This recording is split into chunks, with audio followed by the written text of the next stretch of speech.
ഒരു സിനിമ എടുക്കുമ്പോൾ അതിലെ പ്രധാനപ്പെട്ട കഥാപാത്രം സിനിമയിലുടനീളം ആടിത്തിമിർക്കുമ്പോൾ നമ്മൾ പ്രേക്ഷകർക്ക് സ്വാഭാവികമായും അതിനകത്ത് ഒരു സ്വാഭാവികത അനുഭവപ്പെടണം. ആ സ്വാഭാവികത അനുഭവപ്പെടണമെങ്കിൽ ആ കഥാപാത്രം കൈകാര്യം ചെയ്യുന്ന പ്രവർത്തികൾ, ആ പ്രവർത്തികൾക്ക് ഭൂതകാലവുമായി ഒരു ബന്ധമുണ്ടാവണം. അങ്ങനെ വരുമ്പോഴാണ് ആ സിനിമ പ്രേക്ഷകർക്ക് അല്ലെങ്കിൽ ആ കഥ പ്രേക്ഷകർക്ക് കൂടുതൽ വിശ്വസനീയമായി അനുഭവപ്പെടുന്നത്. ഇവിടെ തുടരും സിനിമ തന്നെ നമുക്കെടുക്കാം. അതിലൊരു ടാക്സി ഡ്രൈവറായ മോഹൻലാൽ ഫൈറ്റ് ചെയ്യുന്നത് വളരെ നല്ല ആയോധന കലകൾ അഭ്യസിച്ച ഒരു വ്യക്തിയുടെ രൂപത്തിലാണ്. യഥാർത്ഥത്തിൽ ഒരു ടാക്സി ഡ്രൈവറിന് അങ്ങനെ ആയോധന കലകൾ പഠിക്കാൻ പാടില്ല എന്നൊന്നുമില്ല. പക്ഷേ ഒരു ടാക്സി ഡ്രൈവർ സാധാരണക്കാരനായി പ്രേക്ഷകർക്ക് മുന്നിൽ വന്ന ഷൺമുഖൻ എങ്ങനെയാണ് ഇത്ര മനോഹരമായി ഫൈറ്റ് ചെയ്യുന്നത് എന്ന് നിങ്ങൾക്ക് തോന്നാം. അതൊരു സിനിമയിലെ ഒരു ബ്രില്യൻസ് ആണ്. അതുകൊണ്ടാണ് ഒരു ടാക്സി ഡ്രൈവർ മാത്രമാകാതെ മോഹൻലാലിൻ്റെ ഷൺമുഖനെ ഒരു പഴയ ഫൈറ്റ് മാസ്റ്ററാക്കി മാറ്റിയത്.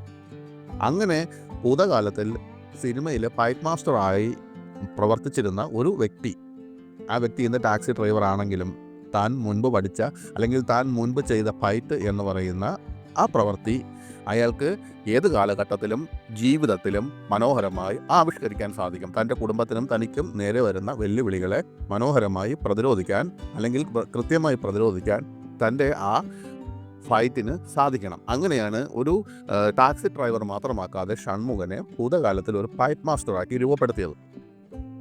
അതുപോലെ തന്നെ ആ സിനിമയിൽ ഭൂമിയിൽ തൊട്ട് വണങ്ങുക, അല്ലേ, മോഹൻലാൽ ഭൂമിയിൽ തൊട്ട് വണങ്ങുക, മുരുക എന്ന് വിളിക്കുക, ഇതൊക്കെ ശരിക്കും പറഞ്ഞാൽ പഴയ കാലത്ത് നമ്മുടെ തമിഴ് സിനിമയുടെ ഈറ്റില്ലമായ മദ്രാസിൽ പണ്ടത്തെ ഫൈറ്റ് മാസ്റ്റർമാരുടെ ഒരു രീതിയാണ്. അവർ സ്റ്റണ്ട് സീനുകൾ എടുക്കാൻ തുടങ്ങുന്നതിന് മുമ്പ് ഭൂമിയെ തൊട്ട് വണങ്ങി മുരുക എന്ന് വിളിച്ച് പ്രാർത്ഥിക്കുന്ന ഒരു പതിവുണ്ടായിരുന്നു.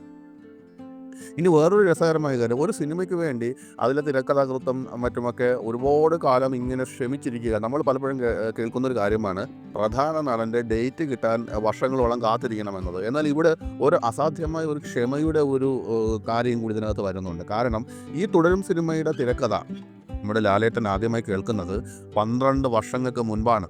അന്ന് സ്പിരിറ്റ് എന്ന സിനിമയുടെ ലൊക്കേഷനിൽ വെച്ചാണ് മോഹൻലാൽ ഈ സിനിമയുടെ തിരക്കഥ കേൾക്കുന്നത്. അന്ന് ലാലേട്ടൻ കൊടുത്ത ഉറപ്പാണ്.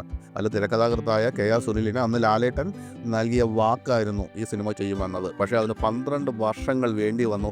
അത് ആ മലയാള സിനിമയിലെ ഒരു ചരിത്രവുമായി എല്ലാ കളക്ഷൻ റെക്കോർഡുകളെയും തൂക്കിയടിച്ചുകൊണ്ടാണ് സിനിമ മുന്നോട്ട് പോകുന്നത്. മറ്റൊരു കാര്യം, ഈ തിരക്കഥ ഈ കഥ ആദ്യമായി കേട്ടത് ലാലേട്ടനുമല്ല, അദ്ദേഹത്തിൻ്റെ ഏറ്റവും അടുത്ത സുഹൃത്തും പ്രൊഡ്യൂസറും ഒക്കെയായ ആൻ്റണി പെരുമ്പാവൂരായിരുന്നു. പിന്നീടാണ് ഇപ്പോഴത്തെ സിനിമയുടെ പ്രൊഡ്യൂസറായ രഞ്ജിത്തിലേക്ക് ഈ തിരക്കഥ എത്തുന്നത്. അന്ന് രഞ്ജിത്തിന് മോഹൻലാൽ നൽകിയ വാക്കായിരുന്നു എത്ര കാലം കഴിഞ്ഞാലും നമ്മൾ ഈ സിനിമ ചെയ്യുമെന്നത്. ആ വാക്കിവിടെ പാലിക്കപ്പെട്ടു. അത് മോഹൻലാൽ വീണ്ടും അദ്ദേഹത്തിൻ്റെ ആരാധകർ കാത്തിരുന്നത് പോലെ അദ്ദേഹം വീണ്ടും ഒരു വിജയ തേരിലേറി യാത്ര പുനരാരംഭിക്കുകയാണ്. ഇടയ്ക്കെപ്പോഴോ ഒന്ന് നിറമങ്ങിപ്പോയ ലാലേട്ടൻ, അദ്ദേഹം നിറമങ്ങിപ്പോയത് അദ്ദേഹത്തിൻ്റെ കഴിവുകേട് കൊണ്ടായിരുന്നില്ല, അദ്ദേഹം തിരഞ്ഞെടുത്ത ചില സിനിമകളുടെ കുഴപ്പങ്ങളായിരുന്നു. അവിടെ നിന്ന് അദ്ദേഹം പ്രേക്ഷകരുടെ ലാലേട്ടനായി വീണ്ടും യാത്ര തുടങ്ങാൻ കാരണമായ സിനിമയായി മാറിയിരിക്കുകയാണ് തുടരും. എമ്പുരാനിൽ നിന്ന് തുടങ്ങിയ വലിയ വിജയം തുടരും അതിനെയും കടത്തിവെട്ടിക്കൊണ്ട് തുടരും എന്ന സിനിമ മുന്നോട്ട് പോവുകയാണ്. ഒരുപക്ഷെ മലയാളത്തിലെ ഏറ്റവും കളക്ഷൻ റെക്കോർഡ് നേടുന്ന സിനിമയായി തുടരും മാറും എന്നതിൽ സംശയമില്ല. അതാണ് ഇപ്പോഴും തിയേറ്ററുകളിൽ ഹൗസ്ഫുൾ ബോർഡുകൾ വെക്കുന്നത്. മറ്റൊരു ബ്രില്യൻസ് സിനിമയുടെ ടൈറ്റിലാണ്. സിനിമയുടെ പ്രധാന ടൈറ്റിൽ സീൻ കാണിക്കുമ്പോൾ തുടരുമെന്ന ടൈറ്റിലിൽ അക്ഷരങ്ങൾ ഒരു കുഴപ്പവുമില്ലാതെ സാധാരണ പോലെ കാണിക്കുന്നുണ്ട്. എന്നാൽ സിനിമയുടെ ഇടവേള എത്തുമ്പോൾ ടൈറ്റിലിൽ ചില അക്ഷരങ്ങൾ ചോര പടർന്നുകൊണ്ട് തുടരുമെന്ന് കാണിക്കുന്നുണ്ട്. എന്നാൽ സിനിമയുടെ അവസാന ഭാഗം മോഹൻലാൽ തുടരും എന്ന് തരുണിൻ്റെ ഫാൻ ബോയ് സംഭവം കാണിക്കുമ്പോൾ ഇടവേളയിൽ ചോര കണ്ട അക്ഷരഭാഗങ്ങൾ തുന്നിക്കെട്ടിയതായി കാണാൻ സാധിക്കും. ഒരു സിനിമയുടെ പേര് 3 പ്രാവശ്യം ഇത്ര ബ്രില്യൻ്റ് ആയിട്ട് കാണിക്കാൻ എല്ലാ സംവിധായകർക്കും സാധിക്കണമെന്നില്ല. എന്നാൽ തരുൺ മൂർത്തി എന്ന സംവിധായകൻ്റെ ബ്രില്യൻസ് അവിടെ എടുത്തു പറയേണ്ടത് തന്നെയാണ്.